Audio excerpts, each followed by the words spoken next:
నేనొకటి గెలవాలని ఆడతాను. అది నా సొంతమయ్యేలోపు నువ్వు గెలుచుకుపోతా. ఆట ఎలా ఆడాలో తెలిసిన నీలాంటి దాని ముందు తెలివైన నాలాంటిది ఎంత గొప్పగా ఆడినా ఓడిపోతూనే ఉంది దీపా. నీ ఆట నువ్వు గెలవాలని ఆడతావు, అందుకే నీకు భయం. నేను నా ఆట వాళ్ళని గెలిపించాలని ఆడతాను, అందుకే నేను భయపడకుండా ఆడతాను. నీకు భయం లేదని నాకు తెలుసు దీపా, కానీ భయం రప్పిస్తా.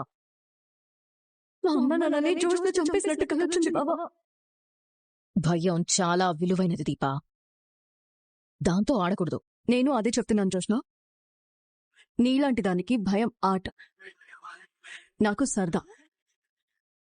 అమ్మా నాన్న, అదే మీ అమ్మా నాన్న నీ పెళ్లి చూడాలని కలలు కంటున్నారు. నువ్వు ఈ చిన్నపిల్లలాట వదిలేసి బుద్ధిగా పెళ్లి చేసుకుంటే నువ్వేదైతే కోరుకుంటున్నావో అది నీకు దొరుకుతుంది. ఏంటది?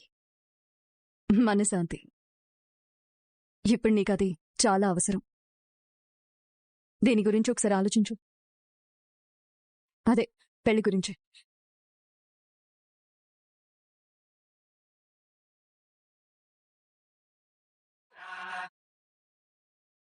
రే కాశీ, నువ్వు నాతో మాట్లాడుకు నాన్న.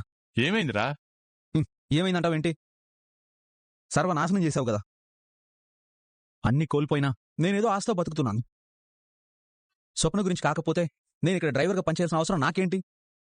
స్వప్న పెళ్లికి సరే అంది కదరా. మీరు కలిసి సంబంధం తీసుకొచ్చి నా ముందే కూర్చోబెట్టి అడిగితే సరే అనక నాకు ఈ కాశీ కావాలి అంటుందా? మామయ్య అంటే కూతురు భవిష్యత్తు గురించి ఆలోచించి పెళ్లి చేయాలి అనుకున్నాడు అనుకుందాం. మరి నువ్వు కూడా నీ కొడుకు భవిష్యత్తు గురించి ఆలోచించాలి కదా. స్వప్న పెళ్ళైపోతే తర్వాత నీ పెళ్ళారా? ఆపు నాన్న. ఎవరినో పెళ్లి చేసుకోవడం కోసం అయితే నేనెందుకు ఇక్కడ ఉండడం? ఇంకా నీకు స్వప్న మీద ప్రేమ ఉందా? నేను తప్పులు చేసింది కూడా ప్రేమ కోసమే నాన్న. నేను అందరినీ వద్దనుకున్నాను గాని స్వప్నను వద్దనుకోలేదు. బాగా సంపాదించి మంచి ఇల్లు కొనుక్కొని నా భార్యను బాగా చూసుకోవాలి అనుకున్నాను. నా భార్య నన్ను అసహించుకున్న తర్వాత నేను చేసిన తప్పేంటో నాకు అర్థమైంది. ప్రపంచం మొత్తం నన్ను వెలివేసినా నాకు బాధ ఉండదు నాన్న. కాని మనం ఎవరి కోసమైతే బతుకుతున్నామో వాళ్ళు మాత్రం వెలివేస్తే ఇంకెందుకు నాన్న బతకడం? మీరంతా కలిసి నా బతుకు అర్థం లేకుండా చేశారు. రే కాశీ, మీ నాన్న నీ చెడు కోరుకుంటాడనుకుంటున్నావా? మంచి కోరుకునేవాడివే అయితే కోడలికి పెళ్లి చేయాలి అనుకో. ఇదంతా నీ మంచి కోసమేరా. నా మంచి కోసం అయితే నా భార్యకి వేరొకరితో పెళ్లి చేయడం ఏంటి? రే కాశీ, మేము ఏదో ఒకటి చెయ్యకపోతే మీరిద్దరూ ఇలాగే ఉంటారా?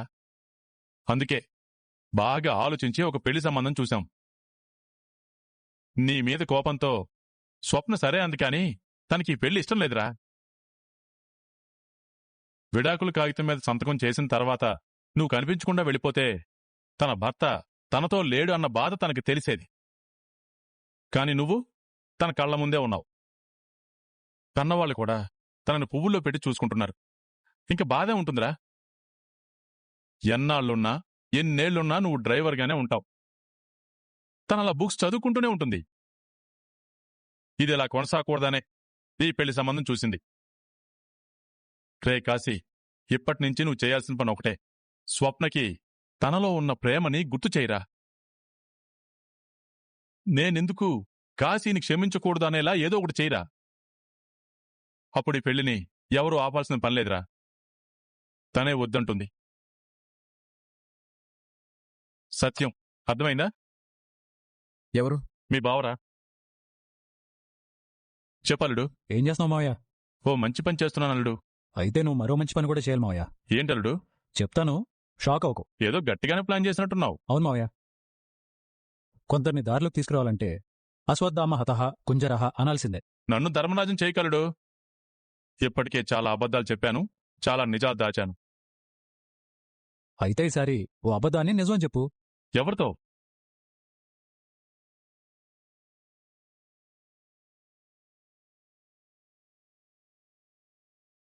అల్లు, చెప్పాను కదా మావయ్య, షాక్ అవుతావని. నేనే ఇంత షాక్ అయితే నేను చెప్పవలసిన వాళ్ళ పరిస్థితి ఏంటో ఒక్కసారి ఆలోచించలుడు. ఏం పర్లేదు మావయ్య, అంతా లోక కళ్యాణం కోసమే. అందర్నీ నడిపించే సూత్రధారి నువ్వుండగా మాకు భయమేలా? ఇక శంఖం పూరించు మావయ్య. సరే అల్లుడు, ఉంటాను. పారు, నన్ను నా భార్యని ఘోరంగా తిట్టావు కదా నేను నీతో ఎలా ఆడుకుంటాను చూడు. చెప్పింది అర్థమైంది కదా. ఇప్పటినుంచి ఆ పనిలో ఉండు. థ్యాంక్స్ నాన్న. తండ్రి ఎప్పుడు బిడ్డల క్షేమమే కోరుకుంటాడ్రా. మీ అక్క జ్యోత్స్న కూడా మనిషిలా మారితే బావుండేది.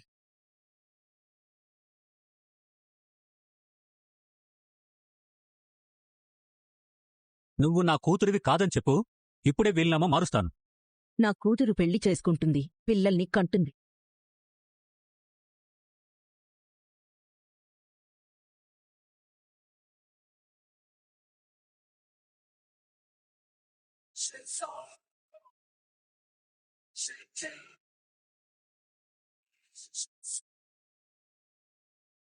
జ్యూస్ తాగుతావా? ఎందుకంత సీరియస్గా చూస్తున్నావు? హా, మనిషిలో కోపం పెరిగే కొద్దీ బాడీ హీట్ ఎక్కుతుంది. అప్పుడు ఇలాంటి చల్లని ఒక జ్యూస్ తాగావనుకో, బాడీ కూలైపోతుంది. ఆటోమేటిక్గా మైండ్ కూడా కూలైపోద్ది. నీకు చాలా వటకారంగా ఉన్నట్టుంది. హా, ఓ పెద్దాయన ఏం చెప్పాడో తెలుసా? జరిగిన దానికి నువ్వేం చెప్తావో చెప్పు. చెప్పడానికేముంది? జరిగేదంతా చూసిన తర్వాత ఇదంతా మీ అమ్మా నాన్న వేసిన స్కెచ్లా ఉంది. బావే రెచ్చగొట్టి ఇలా వీలునామా మార్పించుండొచ్చు కదా. ఓకే, అదే నిజమనుకుందాం. అయితే ఏంటంట? ప్రెజెంట్ అయితే ఆస్తి ఎక్కడికి పోలేదు. నువ్వు వీలైనంత త్వరగా ఎవరినో ఒకడిని చూసి పెళ్లి చేసుకుని పిల్లల్ని కన్నావనుకో, ఈ ఆస్తి మొత్తం నీదవుతుంది. నువ్వు కూడా మా డాడీలా తలకాయ లేకుండా మాట్లాడుకో. ఇచ్చింది 15 నెలల గడువు. ఈలోపు పెళ్లి, పిల్లలు. నేను మనిషిని అనుకున్నావా, మెషిన్ అనుకున్నావా? గట్టిగానే అడ్డుపడ్డావు కదా. లేకపోతే ఊరుకుంటానా? అదేంటే సడన్ గా అగ్రిమెంట్ టాపిక్ తీసుకొచ్చావు? ఆ కార్తీక్ గణ్ణి దీపని ఇంట్లోంచి తరిమేద్దామనా? వీలునామాని తప్పించడానికి అదొక ఎత్తుగడ. దేనికి? నేనే సగం అనుమానంతో చస్తున్నాను. దశరథ కూతురివి కాదనా? అవును. నువ్వు సుమిత్ర కూతురువేనే. ఈ మాట ఒప్పుకోవడం తప్ప నా దగ్గర వేరే ఆప్షన్ లేదు. వచ్చే రోజు మాట్లాడతాను. మీ అమ్మకి ప్రాణం పోసిన తర్వాత కూడా ఇంకా నీకు అనుమానమేంటే? కొన్ని అనుమానాలు మాటలతో తీరేవి కాదు గ్రాని. వాటికి ఆధారాలు, సాక్ష్యాలు అవసరం. ఆధారాలు, సాక్ష్యాలునా? ఏంటవి? ఏవో ఉంటాయిలే. ఇంకా ఎలాంటి ఆలోచనలు పెట్టుకోకుండా పెళ్లి చేసుకో. నీ జీవితం చక్కబడుతుంది, ఆస్తి నీ చేతిలోకొస్తుంది. ఇన్ని రోజులు మన స్నేహానికి గుర్తుగా నేనిస్తున్న విలువైన సలహా ఇదే. నీ సలహా విలువైనదే గ్రాని. కాని ఇక్కడ నాకు తెలియని వేరే కథ నడుస్తుంది. దాన్ని నడుపుతుంది బావే అని నా అనుమానం. నువ్వు చేసిన పని నాకేం నచ్చలేదు నాన్న. నచ్చకపోవడం కాదు, మీ నాన్న ఏకంగా అందరికీ బ్రెయిన్లు పనిచేయకుండా చేశాడు. ఏంటి మామయ్య నువ్వు? ఆస్తి మాకు రాయడమేంటి? జోస్నలా రెచ్చగొడతావేంటి? అసలు నువ్వేం చేయాలనుకున్నావు? ఏం చేసావు? అతతో ఎప్పుడు చెప్పావు? నేను కరెక్ట్గానే చేశాన్రా. కరెక్ట్గా చేసినట్లేదు. కూతురు మీద పగ తీర్చుకోవడానికి చేసినట్టుంది. లేకపోతే ఏం చేయమంటావురా? చేసే ముందు మాతో చెప్పాలి కదా. ఇది 3 సమస్యలకు పరిష్కారం అంటే నువ్వేదో బాగా ఆలోచించి చేస్తున్నావు అనుకున్నాను. మొత్తానికి పెద్ద గొడవ చేసావు. ఎవరికి ఆనందం లేకుండా పోయింది. ఆనందానికి తొందర ఎక్కువ, బాధకి బద్ధకం ఎక్కువ. మొదటిది ఉండమన్నా ఉండదు, రెండవది పొమ్మన్నా పోరు. ఒక పక్క నా భార్య గురించి, మరో పక్క నా కూతురు కడుపులో పెరుగుతున్న బిడ్డ గురించి. ఒక భర్తగా, ఒక తండ్రిగా నేనెంత నలిగిపోయానో నాకే తెలుసురా. ఆపరేషన్ అయిపోయిన తర్వాత నా భార్య బతికింది, నా కూతురు కడుపులో ఉన్న బిడ్డ బతికింది. ఇప్పుడు నేను ఎవరి ఆనందం కోసం ఆలోచించాలి? నా కూతురు కోసం ఆలోచించాలి. అలా అనుకున్నప్పుడే మరో కొత్త సమస్య మొదలైంది. అదే మీ అత్త సమస్య. జ్యోత్స్నని నా ముందే అడిగింది పెళ్లి గురించి. పెళ్లి చేసుకుంటావా అంటే ఇప్పట్లో చేసుకోను అంది. వదిలేచ్చు కదా మావయ్య.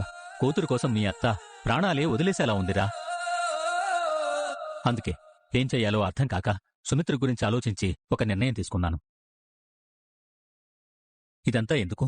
జ్యోత్స్న అసలైన కూతురు కాదు అని చెప్పి తనని గెంటేయొచ్చు కదా అనే ఆలోచనొచ్చింది. కాని వెంటనే వచ్చిన మరో ఆలోచన, అదీ నా కూతురే. చిన్నప్పట్నుంచి నేనలాగే చూశాను, అలాగే పెంచాను. నాకు నిజం తెలియకపోయుంటే ఇప్పుడు అలాగే చూసేవాణ్ణి కదా. దానికి ఆస్తి మాకు రాయడానికి సంబంధం ఏంటి? నేను జ్యోత్స్నని వదులుకోలేనురా. అలాగే సుమిత్ర కోరిక తీర్చకుండానూ ఉండలేను. వీటితో పాటు నా కూతురికి న్యాయం జరగాలి. ఈ మూడు ఒకేసారి చెయ్యాలంటే ఏం చెయ్యాలో అర్థం కాలేదు. అందుకే వీలునమ్మా అలా రాయించాను. అప్పుడు జోష్నకి అన్యాయం జరిగినట్టే కదా నాన్నా? ఎలా జరుగుతుందమ్మా? తనకు ఛాన్స్ ఇచ్చినట్టు అవుతుంది. పెళ్లి చేసుకుని పిల్లలే కంటే సుమిత్ర హ్యాపీ. అలా జరగదు మావయ్య. అప్పుడు ఆస్తి నా కూతురు దీపదవుతుంది. నా కల ఇదే కదా. సారీ నాన్నా, నాకు ఆస్తులు అవసరం లేదు. మీరుంటే చాలు. జోష్నని పెంచామన్న మమకారం మీకుంది కాబట్టి మీరు వీలునామాలో రాసినట్టు తని 15 నెలల్లోపు పెళ్లి చేసుకుని పిల్లల్ని కంటే ఆస్తి తనకిచ్చేయండి. లేకపోయినా ఆస్తి తనకిచ్చేయి నాన్నా. ఆస్తుల కోసం మనుషుల్ని వదులుకోవాలా, మనుషుల కోసం ఆస్తుల్ని వదులుకోవాలా అంటే నిన్ను మనుషుల కోసం ఆస్తుల్నే వదులుకోమంటాను. నీకోసం కార్తీక్ చేసింది అదే కదమ్మా.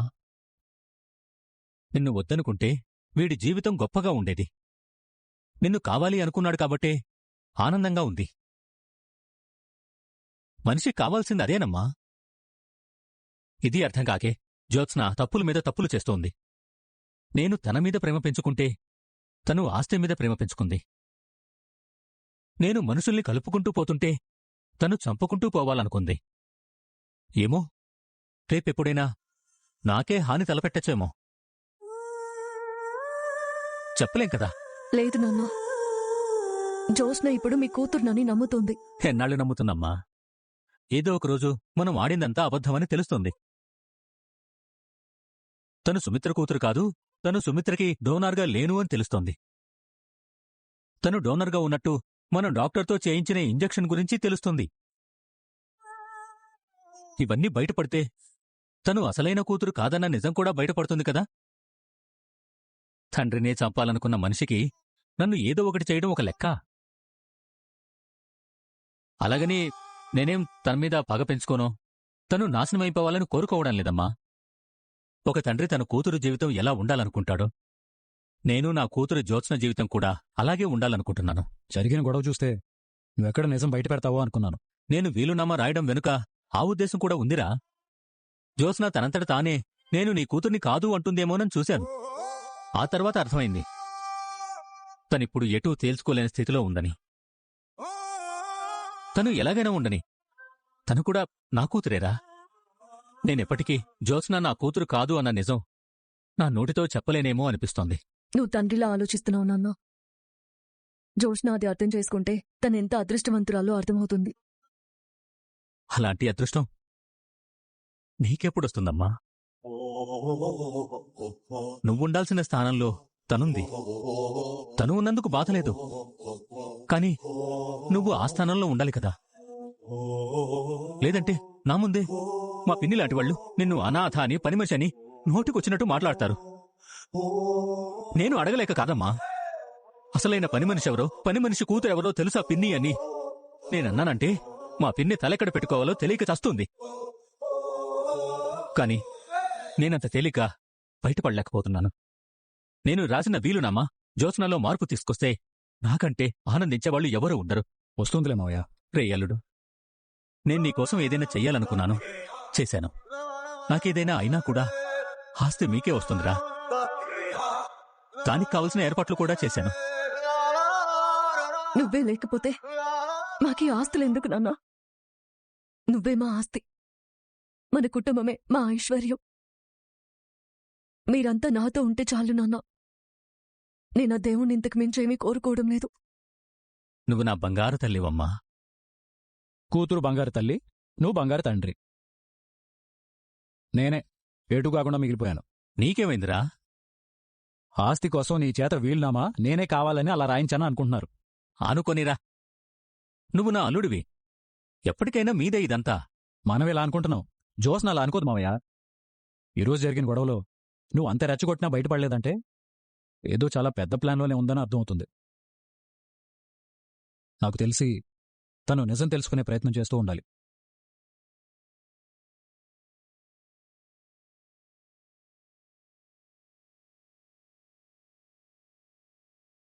కరెక్ట్ టైంకి వచ్చావు కార్తీక్. నా కోసం కప్పులో కాఫీ రెడీ చేశాను. ఇప్పుడు నీకోసం ఇంకొకటి. కమాన్ కూర్చో. సూపర్ మాస్టారు, ఈ అందమైన సాయంకాలం ఒక వేడివేడి కాఫీని ఎవరు వదులుకుంటారు?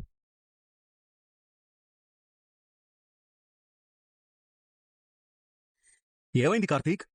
ఏమైనా ప్రాబ్లమా? తెలియట్లేదు మాస్టరు. ఈ మధ్య బాగా వేడిగా చల్లగా తీసుకున్నా వెంటనే నా పళ్లలో షార్ప్గా ఏదో గుచ్చుకున్నట్టు నరాలు లాగుతున్నట్టు నొప్పొస్తుంది. ఈ మధ్యకాలంలో ఈ పెయిన్ కొన్నిసార్లు వచ్చింది. నీ ప్రాబ్లం ఏంటో నాకు అర్థమైంది. నాకు కూడా ఉండేది ఆ ప్రాబ్లం. బాగా చల్లగా గాని బాగా వేడిగా గాని ఏం తీసుకున్నా నరాలు లాగుతున్నట్టు అనిపించేది. రాను రాను ఆ పెయిన్ ఎక్కువైంది. ఇంకా తట్టుకోలేక డెంటిస్ట్ దగ్గరకెళ్లాను. అది టూత్ సెన్సిటివిటీ అని ఆయన చెప్పారు. మన పళ్ల మీద పొర అరిగిపోయినప్పుడు లోపల నరాల్లో సెన్సిటివిటీ వల్ల అలా అవుతుందన్నారు. మరి ఆయన ఏమన్నా పరిష్కారం చెప్పారా? చెప్పారు. 1 సెకండ్.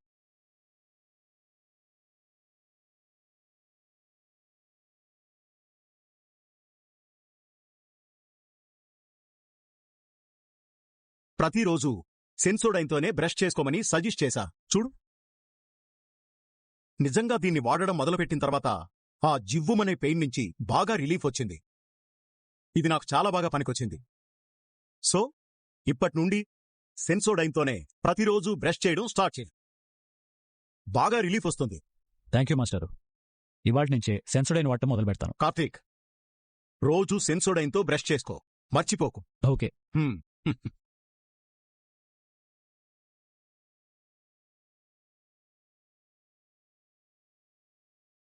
15 నెలల లోపు తన కూతురికి పెళ్లి కాకపోయినా, పెళ్ళై సంతానం కలక్కపోయినా ఈ ఆస్తి మొత్తం తన మేనల్లుడి కుటుంబానికి చెందు. కార్తీక్, పిలిచావు కదమ్మా, ఏంటి? అదేరా, ఇంటికొచ్చిన దగ్గర్నుంచి నా ఆలోచనంతా మా అన్నయ్య రాసిన వీలునామా చుట్టూనే తిరుగుతుంది. నువ్వేమన్నా మీ అన్నయ్యకి సలహా ఇవ్వాలనుకుంటున్నావా? తండ్రి చెప్తేనే వినలేదు, నేను చెప్తే వింటాడా? నాన్న చేసిన దాంట్లో తప్పే ఉందత్తయ్యా. నాన్న అంటే జోష్న వాళ్ళ నాన్న అన్న దాంట్లో తప్పే ఉందంటున్నాను. తప్పుందా అంటే తప్పులేదు. కూతురు పెళ్లి చేసుకుంటుంది కాబట్టి ఒక కండిషన్ పెట్టి వీలునామా రాశాడు. అది జరక్కపోతే ఆస్తి నీకొచ్చేటట్టు రాయడమేంట్రా? నాకనే ఉంది. మేనల్లుడి కుటుంబం అన్నాడు. చెల్లెలి కుటుంబం అనలేదుగా. నా కుటుంబం అంటే అందులో నువ్వు ఉండవా? మేనల్లుడు కుటుంబం అంటే నువ్వు, నీ భార్య, నీ కూతురు, నీకు పుట్టబోయే నీ బిడ్డరా, అంతేరా. ఇంకా లోతుగా ఆలోచిస్తే నీ భార్య నీ పిల్లలకి మాత్రమే చెందుతుందని అర్థం. కబోర్డ్లో శబ్దరత్నాకరం అని ఉంది, అది తీసుకుని వెతుకు. మీ అన్నయ్య మాటలకి అర్థాలు, నానార్థాలు, ప్రతిపదార్థాలు, తాత్పర్యాలు కూడా దొరుకుతాయి. అది కాదురా, సొంత కూతురుతో సమానంగా నీ భార్యని ఎలా చూస్తాడో అని ఆలోచిస్తున్నాను. ఏంటమ్మా మీరు? ఒక మనిషి తన కూతురికి మంచి జరగాలని ఒక మంచి పని చేస్తుంటే దాన్ని కూడా పోస్ట్మార్టం చేస్తారు. అది కాదురా. ఏది కాదు? జోస్నకి బుద్ధొచ్చి మామయ్య చెప్పినట్టు పెళ్లి చేసుకుంటే నువ్వు హ్యాపీయా కాదా? హ్యాపీయేరా. దీపా, నువ్వు చెప్పు, హ్యాపీయా కాదా? హ్యాపీయే బావా. మరి దీని గురించి ఎంత ఆలోచించడం ఎందుకు? మా పారిజాతం పిన్ని నిన్ను దీపని పట్టుకుని ఎన్నేసి మాటలందో నేను మర్చిపోయాననుకుంటున్నావా? నువ్వేమైనా సైలెంట్గా ఉన్నావా? చెప్పుతో కొట్టినట్టు కౌంటర్ గట్టిగానే ఇచ్చావు కదా. నిజం చెప్పరా, మా అన్నయ్య తీసుకున్న నిర్ణయానికి నీకేమైనా సంబంధం ఉందా?